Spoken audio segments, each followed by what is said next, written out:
That's not enough. Sorry. You're quiet in the studio. Right, are we good? Yeah, it's ready when you're ready. Cool. We're ready. Hello, Les. Hi, Les how you McKeown. doing? How you doing? I'm well, thank you. You're Will. I'm Will and I'm well. How's it been going so far? The big tour. It's been great. It's been great. We started. This is nearly the end of 50 days, so that the 29th of November will be 50 days over. Then I've got a little bit of a break, and then we go and see two of the original guys, Alan Longmuir and Stuart Woody Woods. Yeah.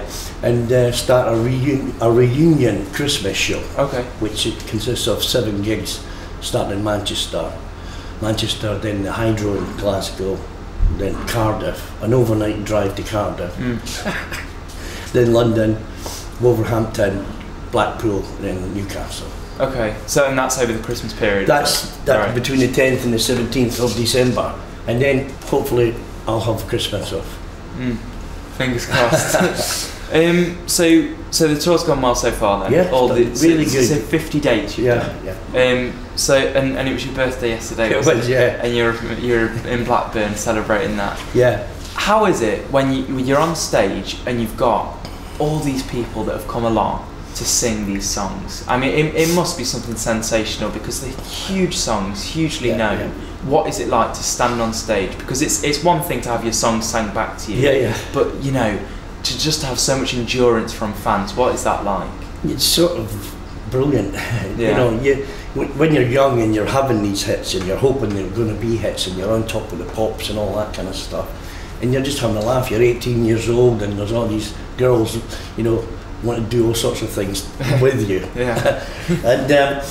and then over the years, you keep doing it. You go to other countries, Japan. We're going to Japan in February. We're going to Canada in May, in Australia. So we're touring all over the world, and we get the same reaction because don't forget it's 41 years I think it is, or 1974. Do the maths. 42, what is that? Yeah, 42 years. Yeah. So they've known me for 42 years, and they've seen me more than once.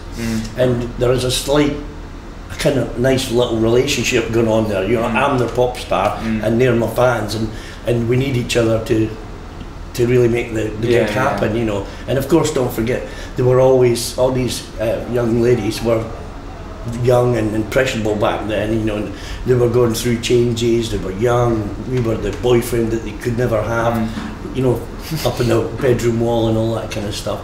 So it was an important time in their life, and I think that caused that strong emotional bond, if you know what I mean. Yeah. So when they get to see us live, they just go nuts a little bit.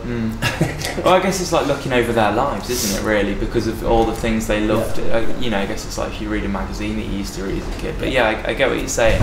It's like me when I used to go and see Pink Floyd, because when I first liked Pink Floyd, and I waited 2 days outside King's Hall Theatre to watch, what was it called, Led Zeppelin. Yeah. I was a big Led Zeppelin fan and all that. I was the front, middle row, had this long hair and all sorts of stuff. But yeah, when I hear that music, I remember my youth, you know, I remember. So music's a good, strong thing to trigger memories and feelings and smells, all sorts of things, you know. Now, Rollermania was huge. It was like Beatlemania. It was like Osmond Mania, you know. Well, no, I have to correct you there. We're the only ones after the Beatles with a mania. Right, yeah. It was Beatlemania and Rollermania. Did you ever worried? Because, you know, you're on the news of like, wow, there's these girls like banging at doors wanting to come in and see you. Unfortunate choice of words there. These girls banging. What?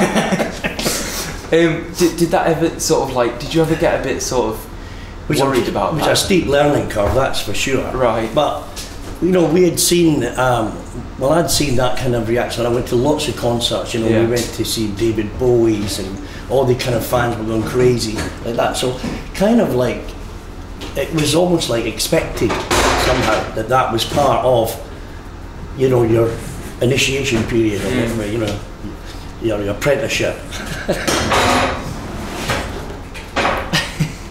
Stephen, oh, it's not Stephen. Hi, could you?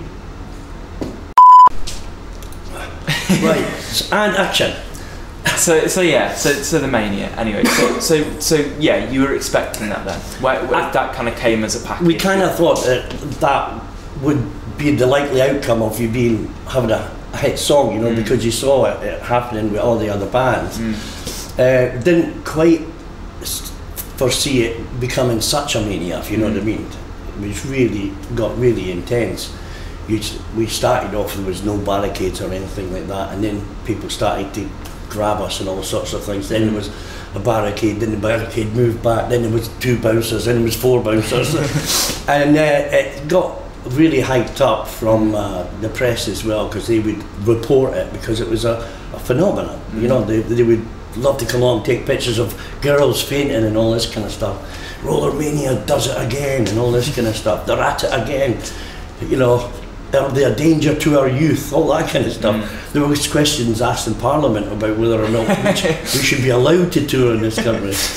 You know, really crazy. So did you just deal with that then? Did you just... We tried our best. And how did you deal with it? We tried our best. Like I said, if you kind of expect it, in a kind of, not so much in a big-headed way, but you kind of think, this is what happens to bands. Yeah, and so when it does happen, you think, oh yeah, well, that worked out okay.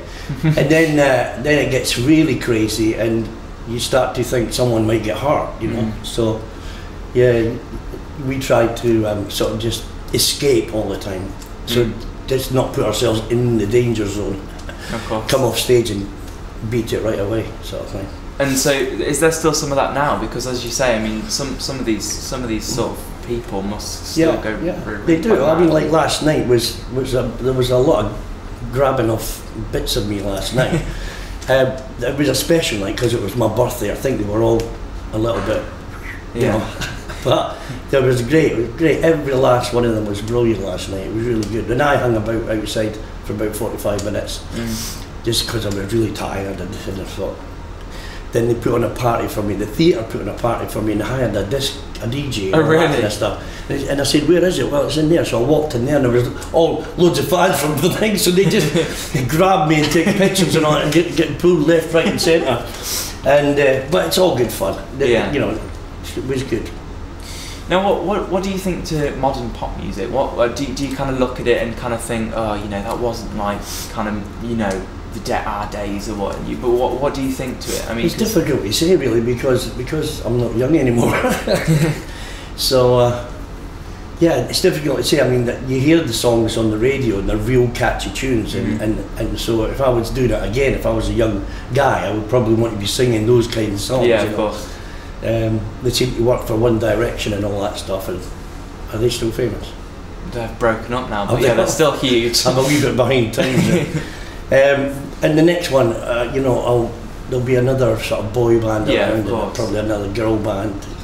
That's the way it goes, which is quite healthy really, because it gets young people into music, which is great for everybody, because they'll develop tastes. One Direction will be their favourite band just now, but they'll develop tastes, and who knows, they might start liking jazz music and go back and listen to it, or Bob Dylan songs or something. You never know, because that's what happens. You get a more sophisticated, you know, appeal. Yeah. Well, there's all sorts of little bits. For example, it's funny you mentioned, but Bye Bye Baby was a cover, wasn't it? Of like, it was quite a kind of soul-y song, wasn't it? Like it was at Four Seasons, Frankie Valli and Four Seasons. Yeah. So I mean, do you think maybe that kind of brought other bits and bobs of music into it? Yeah. Do you know? Well, and when we were starting off, we had a record, our songs written for us by Bill Martin and Phil Coulter. They had previously written songs for like Cliff Richard for the Eurovision Song Contest. Sandy Shaw, Puppet on a String. And so they were considered to be hit songwriters. So when I joined the band, they were writing the songs. So they wrote the first one, Remember, and that went into the charts, and that started on. Alan Longmuir, Remember, their first hit was Keep On Dancing back in 1971. And so when we were on Top of the Pops for the first time, I said, "This is it, man, we've made it," you know. And Alan said, "Oh, be careful, man, it happened before, you know," and all that kind of stuff. So he was a bit wary of getting too excited about having, you know, being on Top of the Pops and all that kind of stuff. But I was pretty sure it was happening. Well, it was. It really was, wasn't it? And over the summer, you released the Lost Songs, didn't you? Yeah. Les McKeown, the Lost Songs. So what was that like? Because that was stuff that people had never heard before. Amazing. I had maybe two and a bit years ago, someone sent me a clipping from Scottish, I think it was Daily Record maybe, and it was an interview with this chap called, what's his name? I forget the journalist, but anyway, John McLaughlin is the chap who was getting an award for being a great songwriter. And the chap said, "Oh, you've had hits all over the world with all different bands and all that stuff. What's the next thing you'd like to do?" You know, and he said, right out of his mouth, "I'd like to put the Basic Roars back in the charts at #1." And so when I saw that, I got onto the paper and said, "Here's my telephone number. Give it to that John McLaughlin." And then, since then we met a couple of times. Really, really nice guy. We started up and down from Glasgow and all that kind of stuff. He had one song that he wanted me to sing on. He said, "You got any ideas, Les?" I said, "Yeah, I've got some, probably somewhere." I'll have a look. So I found an old briefcase that was all dusty, that up in the attic. I opened it, and inside was an Iowa micro cassette recorder with lots of little cassettes with scribbled "song idea, February '74" or something. So I started to listen to them, and of course it's a little bit embarrassing because when you're just humming away, trying to write something, and the lyrics are crap and all that kind of stuff. But I played that to him, and he said, "These are really good. Leave that with me," So I did. So we got together. I think we've got about 34 at the moment, 10 which are finished, and. The irony is I've actually lost the tapes again. I took them to Scotland, I took them out of their case because the case was too big to put in my suitcase, and I got this little kind of, I don't know what was inside it before, but it was just the right size so the cassette player and the cassettes could fit in it, and I could stick it in my suitcase. I've never seen it again. They really do design to stay lost, don't they? I think that they were in John's got a mate up there with this big sprawling house, and I thought that's where I left them, but anyway, I'll phone him up and see if I can get them. At least we've got 34 of it anyway. So there's going to be more, is there? There's going to be more of that? Yeah. That's lovely. I've got we might be releasing one of them, it's called Valentine, for Valentine's Day. Okay. A nice ballad. Lovely. Yeah. So what's next then, after all this touring? So you say you've got that coming out on Valentine's Day, you've got all the tours coming up. Do you just plan to do this now and for a while?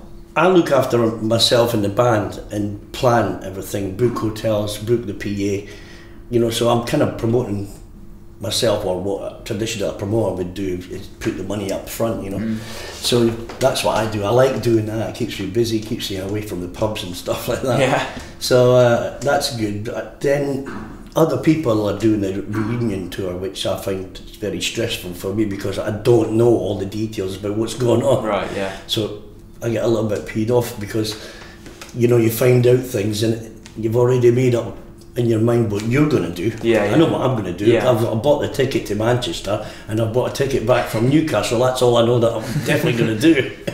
But I know there's an overnight drive from Glasgow to Cardiff, which is going to be a killer. And see, these are the kind of things that promoters do. They don't really care about you. They just think, yeah, 800 miles. I'm sure you can do that the next day. Sunday as well, no flights and things like that. So bummer. But that's what I'm going to do. So my tour for March and April is already booked. Right. Then we've got May or June is going to be, one of them is going to be Australia, one of them is going to be Canada. We don't really know which is which right now. And I've just been talking to my booker. He's booked us up September, October, November next year. So that, and I think the Basic Roller thing is going to come to an end this year. I mean the reunion. So I'll probably do Christmas shows, just me and these guys. Okay, right. And now, by the time that's happened, I'll have another tour for the next year. So you've got it all planned out there? Yeah. Really quickly, talk to me about reality TV. Is there any, Strictly Come Dancing, I'm Celebrity Get Me Out of Here, Big Brother, is there any that you would say yes to? No, probably. Absolute no. Well, you never say never because someone might come up with a big fat check, but then you think to yourself, is it really worth it? I tell you what, I wouldn't go in the jungle one where you have to eat kangaroo balls and all that stuff. And a celebrity get me out of here. I've heard that they do like people to get a little bit slaughtered in there and sort of feed the party. Yeah. So I don't like that idea. Yeah. Strictly Come Dancing, maybe. It's a great show. Maybe. So you can maybe let us go get his dancing shoes. Yeah, it might be good because if they teach you how to dance and all that stuff, there's also a health benefit to that, isn't there? Well, it's hard work. I mean, you know, one final question that I'd ask all of the people I interview: who is your all-time favourite musician? Well, up until he passed away, David Bowie was great for all sorts of reasons. You know, the visual aspect of what he'd done, and you know, lots of his songs that he did over the years, I didn't like them, but because I was a fan of the Ziggy Stardust era, and so anything after maybe Diamond Dogs or something like that, I started to lose interest. Oh well, he did one good one. Was it called Low? The one that's got Low. That's right. That was good. Yeah, in the 80s. Yeah. But I know the producer Harry Maslin because he produced us as well. Oh right, yeah. And he told me some great stories about David. I can't tell you them. Okay, fair enough. Well, Les, it's been lovely to chat to you. Well, thank you very much. Yeah, thanks. Good team. Thanks for coming along.